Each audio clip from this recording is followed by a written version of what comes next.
Bonjour, aujourd'hui nous concluons la semaine sur la réussite en prenant finalement un engagement et c'est assez récurrent en fin de semaine avec le livre de Lise Bourbeau. Suite à tous les constats ou les prises de conscience que l'on a pu faire au cours de la semaine sur le thème de la réussite, finalement ce qui ressort c'est quoi? C'est que la réussite elle dépend essentiellement de nous et si on n'arrive pas à y parvenir, c'est qu'il nous manque des connaissances, des savoirs. Donc quand on s'y prend mal, c'est parce que voilà, il nous manque des façons de percevoir les choses, des informations, des savoir-faire, des savoir-être.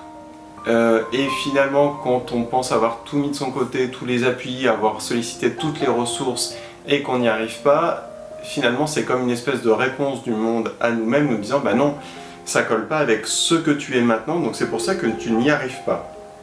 Donc c'était le chapitre d'hier. Donc tu n'y arrives pas parce que ça colle pas à ce que tu es, donc il faut aller chercher ailleurs pour pouvoir y parvenir. Et ce qui se passe en général, c'est que finalement quand on a évolué sur cette question-là, on n'a même plus envie d'atteindre ce but-là, parce que finalement il nous servait uniquement à prendre conscience qu'on pouvait faire évoluer, améliorer quelque chose en nous, ou en tout cas, quelque part on en avait besoin, sinon on ne se serait jamais buté sur cette problématique, on n'aurait jamais eu ces questions-là. Donc c'est en ça que je dis que finalement quand on atteint une adversité et qu'on se rend compte qu'on n'arrive pas à la dépasser, on finit par travailler sur soi, faire évoluer des choses en soi, et une fois qu'on l'a fait, on se dit bon ça y est, maintenant je me sens prêt, je vais aller vers ça. Et puis des fois on se rend compte qu'en fait on n'en a plus envie, on n'en a plus besoin. Parce que cette confrontation, cette problématique extérieure en apparence ne servait qu'à nous renvoyer sur ce qu'on avait en nous et à nous pousser à évoluer, apprendre là-dessus. Et une fois que c'est fait, eh ben, on n'a plus besoin de ça, du coup on n'en a plus envie. Et on passe à autre chose. Et c'est comme ça en permanence. Tout ça pour dire quoi?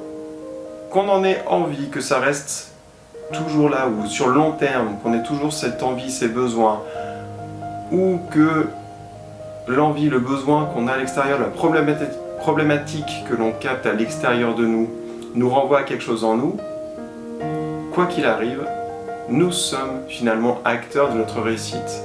La réussite va être soit d'atteindre ce but concret dans le matériel, soit un but totalement immatériel, c'est-à-dire mieux se connaître, arriver, enfin j'en sais rien, peu importe quoi, soit finalement arriver à obtenir cet objectif qui en fait était un objectif leurre finalement, qui était dans le monde matériel mais qui correspondait à quelque chose en nous, et bien quoi qu'il arrive, à chaque fois qu'on arrive à dépasser ces buts ou à les atteindre, c'est parce que nous avons pris le problème à bras-le-corps, que nous avons évolué, que nous avons acquis des connaissances, des savoirs, que nous avons mis ça en œuvre, et donc nous avons été acteurs de notre réussite. Donc quoi qu'il arrive, nous sommes le principal et pratiquement même l'unique acteur de notre réussite.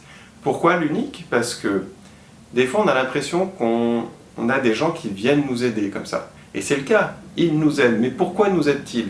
Parce que nous les avons sollicités, nous sommes allés les chercher, parce que nous avons réussi à les convaincre. Des fois c'est plus ou moins facile, des fois c'est complètement implicite, mais parfois ça ne l'est pas, il faut aller vraiment chercher l'information, chercher le savoir, la transmission.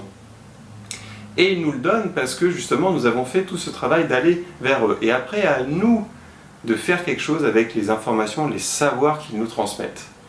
Donc nous sommes au cœur des choses, au cœur de tout ce qui arrive dans notre vie. Nous sommes donc acteurs de notre réussite. Et en étant conscients de cela, nous pouvons être encore plus efficaces et évoluer plus vite si l'on en a envie. Chacun va au rythme qui lui plaît. Mais plus on a conscience d'être le principal acteur de sa réussite, voire même l'unique acteur de sa réussite, mieux on maîtrise ce processus et plus on est conscient de notre propre rôle dans notre vie, dans notre vision du monde et dans tout ce qui se passe. Donc aujourd'hui, Lise Bourbeau nous encourage à prendre la décision de devenir pleinement acteur de notre vie. Libre à vous de faire ce choix conscient ou non, peu importe, ça vous regarde, je vous encourage tout de même à le faire et comme toujours, à réagir. Voilà qui conclut la semaine consacrée à la réussite. Je vous remercie d'avoir regardé cette vidéo. Je vous invite à aller voir les précédentes aussi, si vous le souhaitez. Elles sont consacrées, du coup, les dernières à la réussite, mais il y a eu toutes les semaines précédentes.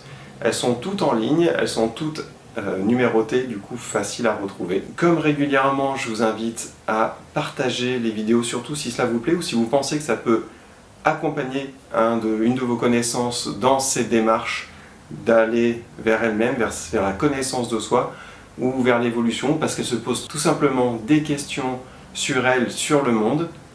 Allez-y, elles sont là pour ça, ces vidéos, pour semer quelques graines, pour donner quelques interrogations, quelques pistes de réponse qui peuvent être très personnelles, mais qui vont peut-être pouvoir faire écho vers vous. Donc, partagez si cela vous plaît, si ça vous paraît pertinent, et quoi qu'il en soit, commentez pour me dire ce que vous en pensez. Et enfin quoi? Et bien rien d'autre, je vous souhaite une très belle journée. À bientôt!